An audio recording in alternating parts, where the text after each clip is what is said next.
சிங்கமும் முயலும்.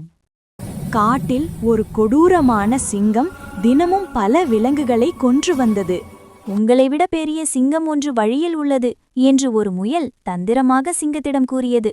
ஆத்திரமடைந்த சிங்கத்தை ஒரு கிணற்றின் அருகே அழைத்துச் சென்றது. கிணற்று நீரில் தெரிந்த தன் நிழலை மற்றொரு சிங்கம் என தவறாக எண்ணி அதனுடன் சண்டையிட குதித்த சிங்கம் உயிரை விட்டது. காகமும் கருப்பு நிறமும். ஒரு காகம் தன் நிறத்தை நினைத்து வருத்தப்பட்டது. அன்னம், கிளி, மயில் ஆகியவற்றை சந்தித்து அவைதான் அழகு என நினைத்தது. ஆனால் மயில் சொன்னது, உன்னை யாரும் கூண்டில் அடைக்க மாட்டார்கள், நீதான் சுதந்திரமானவன். அடுத்தவருடன் உங்களை ஒப்பிடாதீர்கள். ஆமையும் முயலும்.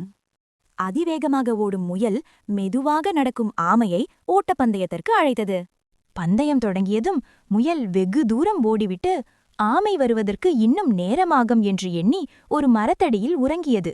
ஆனால் ஆமை விடாமுயற்சியுடன் தொடர்ந்து நடந்து முயலை முந்திச் சென்று வெற்றி பெற்றது. எறும்பும் புறாவும். ஆற்றில் தத்தளித்த எறும்பை காப்பாற்ற ஒரு புறா இலையை போட்டது. எறும்பு தப்பியது. பிறகு ஒரு வேடன் புறாவை நோக்கி அம்பெய்த போது எறும்பு வேடன் காலை கடித்தது. குறி தவறியதால் புறா உயிர் தப்பியது. வீடியோ பிடிச்சிருந்தா லைக், ஷேர், சப்ஸ்கிரைப் பண்ணுங்க.